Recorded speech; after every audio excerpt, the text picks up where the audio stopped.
She was never supposed to be there. He was never supposed to notice her. But the night they met, the rain didn't care about rules, and neither did fate. Seattle, 11:47 p.m. The kind of rain that doesn't whisper, it roars. It slams against glass and swallows streetlights whole. It turns the city into something dark and alive, like a secret the night is trying to keep. A convoy of black SUVs cuts through the flooded streets without hesitation. There are no sirens, no flashing lights. There doesn't need to be. The whole city already knows. When those cars move, people get out of the way. At the front of the convoy, in the lead vehicle, a man sits alone in the back seat. Still, silent, eyes fixed on nothing in particular, yet somehow seeing everything. His jaw is carved from granite. His hands rest on his knees like weapons waiting to be used. His name is Jinwoo Kang. And in this city, in this underworld where power is measured in fear and loyalty is bought with blood, his name is the kind that makes grown men forget how to breathe. The Korean Mafia boss. Cold. Brilliant. Lethal. A man who built an empire on silence and broke his enemies before they even knew the war had started. He has never once, in 15 years, been surprised by anything. Until tonight, because right now, as his convoy pulls through the iron gates of his sprawling Seattle mansion, something inside that fortress is happening that no amount of power or money or fear could have prepared him for. His son is crying, and a woman he has never seen before, is holding that little boy like he is the most precious thing in the world. She doesn't know the man watching her from the shadows is the most dangerous person in the Pacific Northwest. She doesn't know that falling into his orbit has changed everything. She just knows the child needs her. And that right there, is what will destroy Jinwoo Kang completely. Speech balloon before we go any further. Drop a comment, and tell us where you are watching from, and hit the subscribe button. Let's see how far the story is reaching. Globe showing Europe, Africa. The rain had been falling for 3 hours straight. Inside the mansion, most of the staff had already retreated to their quarters. The house, 32 rooms, 12 security cameras, for armed guards at every entrance, was not a home. It was a fortress dressed up in expensive furniture and cold marble floors. Beautiful, yes. Warm, never. Ethan Kang was 6 years old and had already learned this truth. He sat on the floor of the living room in his pajamas, knees pulled to his chest, staring at the rain as it ran down the floor-to-ceiling windows. His dark eyes, his father's eyes, sharp and deep, were swollen with crying. Not the loud, desperate crying of a child throwing a tantrum. This was the quiet kind, the hopeless kind, the kind that comes when a child has already cried so many times that tears are just habit now. His mother had been gone for 8 months. He still looked for her face in every room. Naomi Carter had only been working in the Kang household for 11 days. She was 29 years old, tall and brown-skinned with natural hair she often wore pinned back with a single gold clip. She had deep-set eyes that didn't miss much, and a mouth that knew when to speak and when to stay quiet. She was not flashy. She was not loud, but there was something about her, a groundedness, a calm that lived behind her eyes, that made people feel, without quite understanding why, that she was someone worth trusting. She had been carrying fresh linens to the upper hall when she heard him. Not crying loudly, just breathing wrong. The uneven, hitching breath of someone trying very hard to hold themselves together. She set the linens down, walked toward the sound, found him there by the window, small and alone in that enormous room, watching the rain like it owed him something. She didn't ask him what was wrong. She had learned, back in her counseling days, that asking what's wrong was often the worst thing you could do. It made children feel broken, like there was supposed to be a right answer. Instead, she simply sat down beside him, on the floor, right there on the cold marble, not caring one bit about her uniform. Ethan looked at her. She looked at the rain. For a long moment, neither of them spoke. Then quietly she said, "You know, I used to hate rain when I was little. I thought it was the sky being sad, and it made me sad too." Ethan blinked. "You don't hate it anymore?" "No." Naomi tilted her head, watching the water stream down the glass. "Now I think it's the sky letting go. Like all that weight it's been carrying all day. Clouds, pressure, everything. And finally it just releases it." She paused. "That's why I love it wet. When the rain is really coming down hard like this. Because it means something finally got to let go. The boy was quiet for a moment. Then, very softly, "Do you think my mom lets go sometimes? Like, wherever she is?" Naomi's chest tightened. She turned to look at him, this small, serious child with his father's eyes and his mother's absence carved into every line of his little face. "I think," she said carefully, "that she lets go of everything except you." Ethan stared at her, and then, without warning, he leaned sideways and put his head against her arm. Not dramatically, not desperately, just resting. Like she was solid, like she was safe, like she had always been there.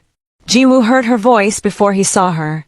He had come in through the side entrance, the one only he used, the one the guards knew better than to stand near. He had been moving through his own house the way he moved through everything, silently, observantly, with the particular stillness of a man who learned long ago that information was power and silence was information. He stopped in the hallway outside the living room when he heard the low, steady sound of a woman's voice. And then the sentence reached him. "That's why I love it wet." His eyes narrowed. He moved to the doorway, looked in, and stopped. The new maid, Naomi, his housekeeper had told him her name, was sitting on his marble floor in her uniform with his son's head resting on her arm, explaining to the boy why she loved the rain. He stood there for almost 2 full minutes, and neither of them noticed him. He watched his son, who hadn't laughed in 8 months, who flinched at loud sounds, who ate dinner in silence and never asked for stories at bedtime anymore, breathe slowly and steadily against this woman's arm. He watched her face as she talked to Ethan.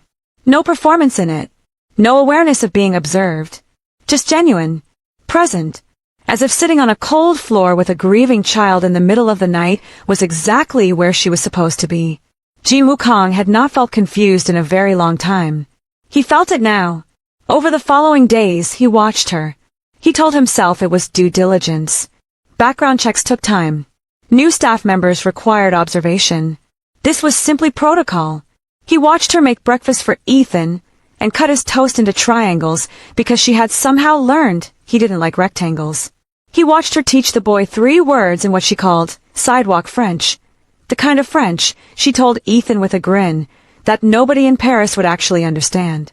He watched her fix the broken hinge on Ethan's bedroom door herself rather than waiting for maintenance, using a screwdriver she had apparently found in the utility closet and carried in her apron pocket ever since.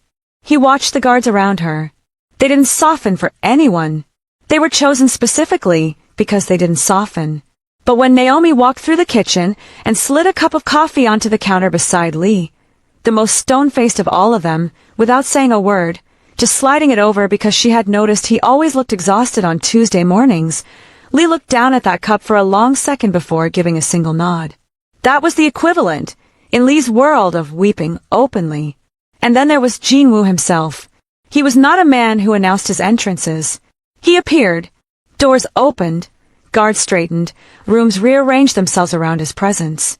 When Jinwoo Kang walked into a space, that space became his immediately, by gravity, by fear, by the specific weight of what he represented. He entered the kitchen one morning, and 3 staff members went very still. Lee straightened.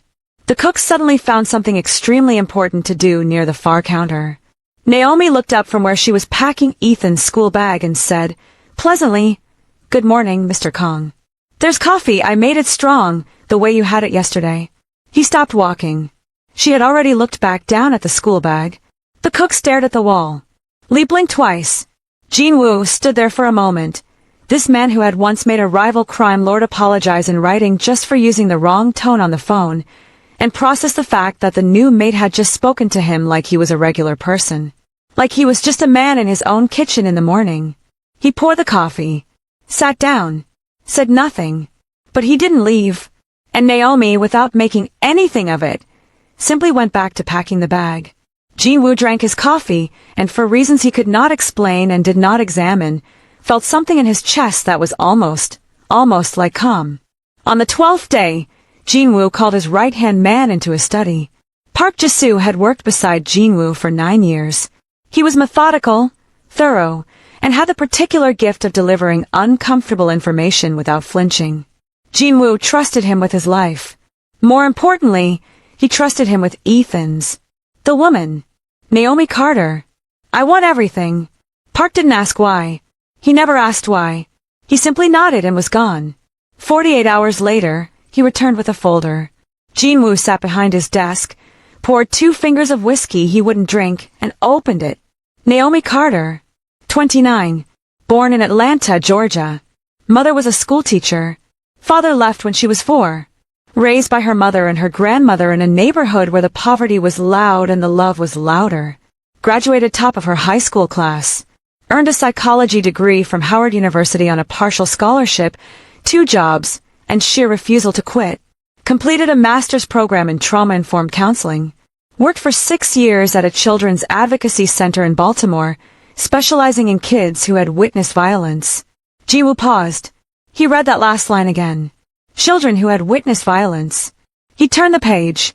3 years ago, her younger brother Marcus, 22, no record, studying to be an electrician, was shot and killed on a Tuesday night. Wrong street corner. Wrong time. Caught between 2 gangs who weren't even fighting over anything real. The kind of death that has no logic and therefore no closure. Naomi quit her job the following week. The report noted that she had not practiced as a counselor since. Moved 4 times in 2 years.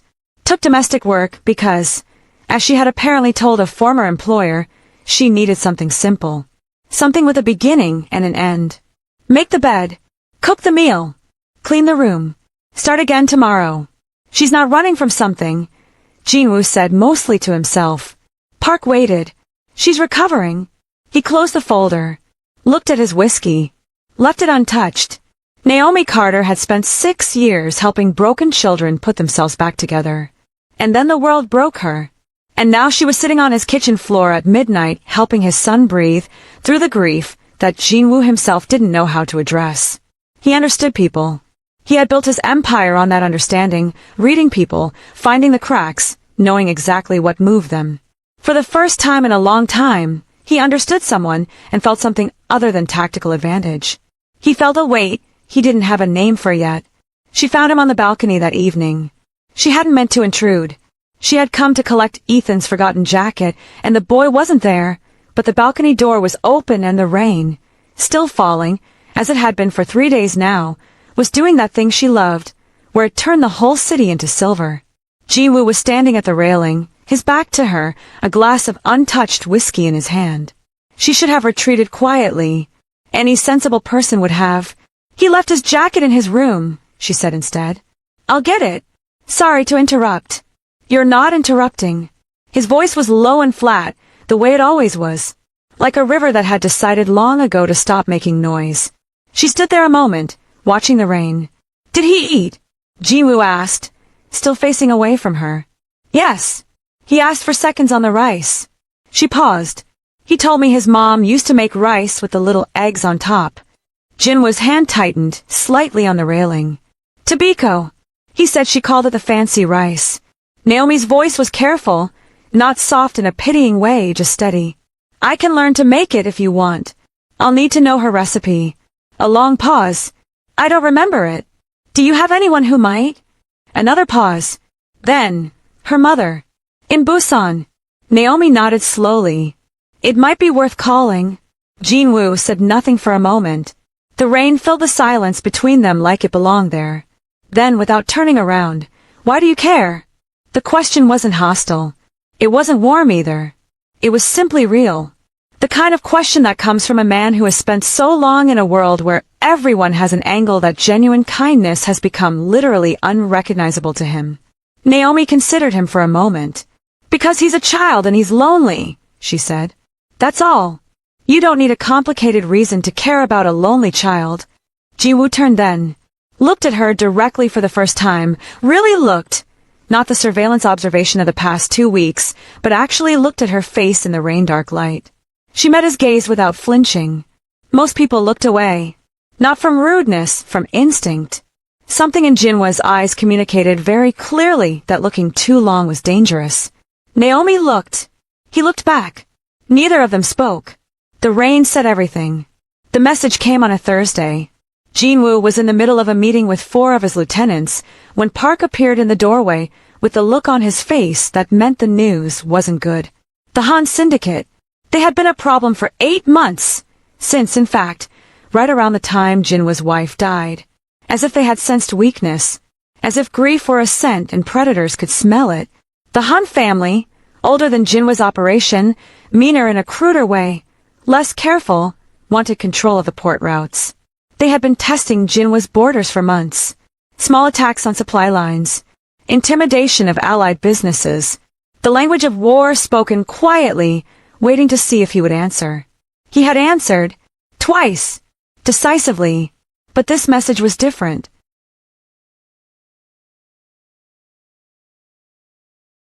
Park placed the intelligence report on the table. Photographs, surveillance footage, timestamps. The Han syndicate had been watching the mansion, not the businesses, not the supply routes, the house. And in 3 of the photographs, taken over the past week, there were 2 figures visible through the front gate. A small boy with dark hair, and a tall woman with natural hair and a gold clip, walking beside him. Jinwoo stared at those photographs for a very long time. Something cold moved through him.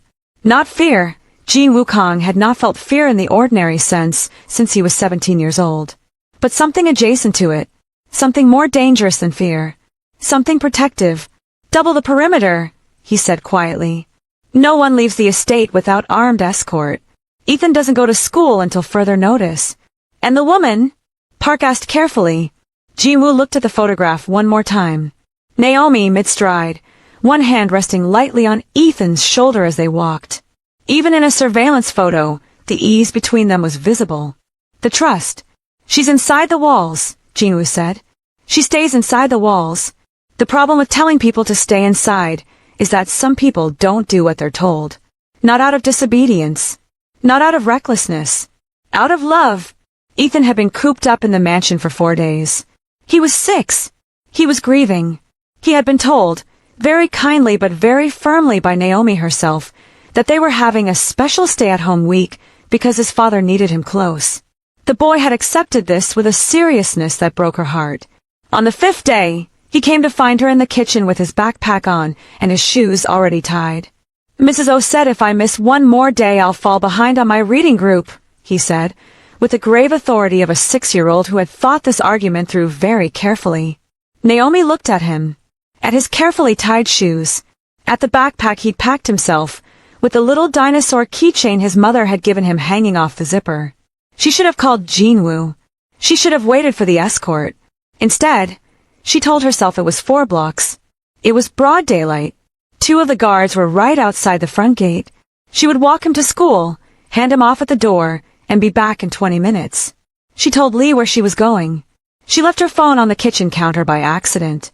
They were 2 blocks from the school when the van appeared. Black. No plates. Moving too slowly for the speed of traffic, in the particular way that meant it was watching rather than driving. Naomi noticed it before Ethan did. She had grown up in a neighborhood where you learned to notice things like that.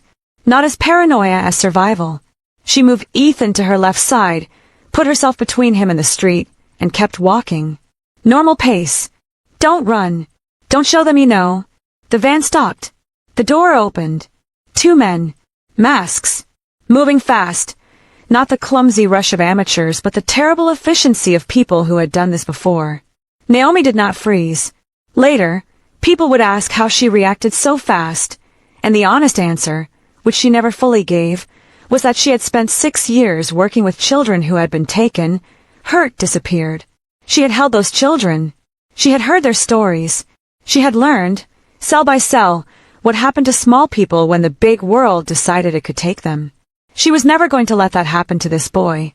She grabbed Ethan, shoved him hard toward the doorway of the nearest shop, screamed. Not a scream of panic, but a deliberate, huge, attention-pulling sound, and turned to face the men coming for him. She wasn't a fighter. She didn't pretend to be. But she was in the way, and she made herself as loud and as present and as difficult as it was possible for one person to be, blocking the path to that child, buying seconds, 30 seconds, 45, 60, until she heard tires screaming and doors slamming and the thunder of Jinwoo's men arriving. It was over in less than 3 minutes. The men from the van fled. 2 were caught. The others vanished into the city. Ethan, unhurt, pressed into the shop doorway with a woman's body between him and the street, was shaking but silent. Naomi, who had a split lip from where one of the men had shoved her into the door frame, stood very still with her arms wrapped around the boy and her eyes closed, just breathing. "Are you hurt?" Lee's voice, beside her. "No." Her voice was steady. Take him first." Jinwoo was already at the door when they pulled up.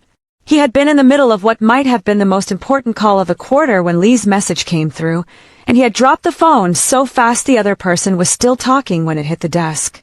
He stood at the top of the entrance steps in his shirt sleeves, and when the car door opened and Ethan climbed out, safe, whole, shaking slightly but physically unharmed, something in Jinwoo Kang unlocked that had been bolted shut for years. He came down the steps, knelt on the gravel, pulled Ethan into his arms. He didn't say anything. He just held him, this man who had forgotten how to hold things without calculating their worth. And Ethan gripped his father's shirt with both fists and finally, cried the way he had been needing to cry for 8 months. Loud, desperate, real. Jinwoo held him and let him. After a long moment, he looked up over his son's head. Naomi was standing by the second car, talking quietly to Lee. Her uniform was dirty. Her hair had come loose from the gold clip, and she was pressing the back of her hand carefully against her split lip. A guard handed her a cloth. She thanked him with a nod. She hadn't looked toward Jinwoo yet. She was deliberately giving him this moment with his son. He stared at her. She looked up then, as if she felt his gaze. Their eyes met across the driveway. He didn't have words for what was happening in his chest right then. He had a vocabulary built for war and negotiation and the management of empire. He had never needed a vocabulary for this. She gave him a small nod. Not deferential, not apologetic, just acknowledging. "I'm okay. He's okay. We're here." He nodded back. It was, in the private language being built without either of them agreeing to build it, a complete sentence. That night, he found her. She was in the small sitting room off the kitchen, the one the staff used, that had a worn couch and a window that looked out over the garden wall. She was sitting cross-legged on the couch, her heels tucked under her, a cup of tea going cold in her hands, staring at nothing. He knocked on the open door. She looked up. He came in and sat down in the chair across from her. "Why?"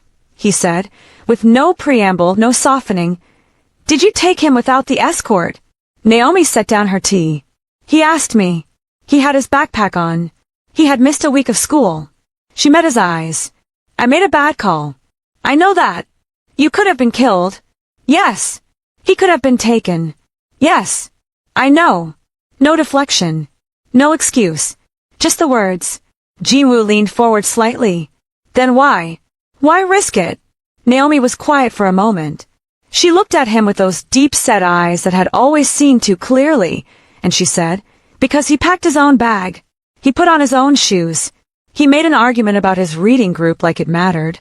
You know what that means for a child who has been shutting down for months." Jinwoo said nothing. "That means he wanted to participate in his own life. That means something was coming back." She paused. "I didn't want to be the reason it stopped." The room was quiet. The rain, which had taken a brief pause, returned. "Your son," Naomi said carefully, "doesn't need a powerful father." Jinwoo's jaw tightened. "He needs a present one." The silence that followed was the longest and most complete silence Jinwoo Kang had sat in since the night his wife died. He did not fill it. He could not, because she was right.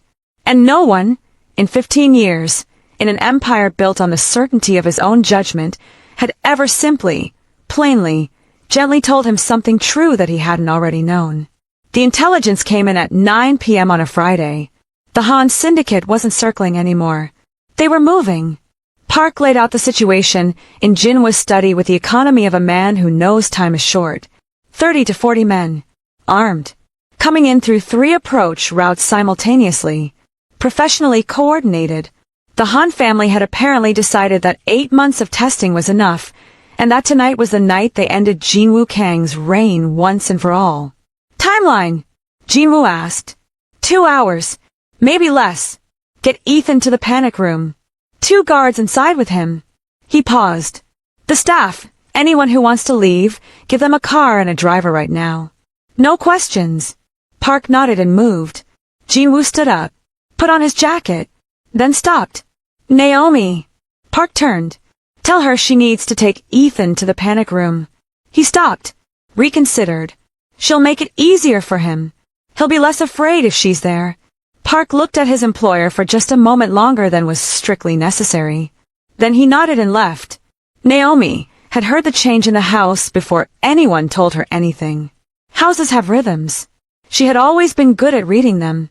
This one had shifted, the quality of the silences, the way the guards were moving, the low urgent voices coming from the study. She had grown up hearing the sounds of tension, of men preparing for something dangerous, and her body knew what those sounds meant before her mind caught up. When Park came to tell her, she was already in Ethan's room. She had told the boy it was a fire drill, a middle-of-the-night practice, all part of the plan. Does my dad know? Ethan asked, pulling on his slippers with the pragmatism of a child who had already learned to adapt to extraordinary things. Your dad organized it, she said, which was technically true. He seemed satisfied with this. He took her hand. Park led them through the house to the reinforced room behind the study. 2 guards were already inside. There were supplies, a television that played cartoons, a set of games. Before the door closed, Naomi turned and Jinwoo was there in the corridor. He was standing in the hallway in his jacket, armed, surrounded by his men, looking like the most dangerous thing in Seattle, which, tonight, he needed to be. Their eyes met. Come back, she said quietly. She hadn't planned it. It arrived fully formed from somewhere she didn't examine. Jinwoo looked at her. Something shifted in his face. Not softness exactly, but a crack in the stone. A place where light could get in. Stay with him, he said. And then he was gone, and the door closed, and outside the walls the night began to burn. It was the longest 2.5 hours of Naomi's life. The panic room was soundproofed. She couldn't hear the gunfire, not really, just occasional vibrations through the floor, like the building breathing hard. She focused entirely on Ethan, the story she told, the games they played, the way she kept her voice even and her face calm. Ethan, to his credit, was remarkable. He sat beside her with his slippers on and his dinosaur keychain in his hand and told her, unprompted, in the focused way of a child who has decided that talking is better than being afraid, everything he remembered about his mother. The way she smelled like the specific brand of lotion she used.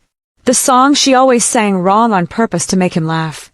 The way she had taught him that bowing wasn't weakness, it was choosing to acknowledge someone. Naomi listened to all of it. Every word. She thought about her brother Marcus. She thought about the specific way grief could empty a person out and leave something harder and more permanent in its place. She thought about how long she had been running, from her work, from memory, from the version of herself who believed she could help people and then watch the world prove otherwise. She looked at Ethan. She thought, maybe this is why. Maybe the whole winding road, the loss, the running, the 4 apartments, the quiet desperation of just needing something simple had been leading to this room, this boy, this family that didn't know yet that it needed her, in this particular house in this particular rainstorm. She held Ethan's hand. She waited. Jinwoo walked back into his own house at 12:47 a.m. It was over. The Han Syndicate had come prepared for a war against a distracted and grief-weakened man. They had found, instead, Jinwoo Kang at his most precise. The threat was neutralized. 2 of the Han family senior lieutenants were in custody. The rest had retreated with a clarity about the future that Jinwoo suspected would be permanent. He was not unscathed, a laceration on his left forearm, already dressed, already forgotten. His jacket was ruined. He was tired in a way that lived behind his eyes. He walked through his house, which smelled of gunpowder and rain and something underneath both of those things that was still, despite everything, home. He went to the panic room. Park opened the door. Inside, 2 guards standing. Ethan, asleep on a small cot, one hand curled under his cheek, the dinosaur keychain still in his loosened fist. And Naomi, sitting beside the cot in a folding chair, her back straight, her eyes open, not asleep, not reading, simply present, as if she had decided that her job was to be awake while the child slept and she had committed to it completely.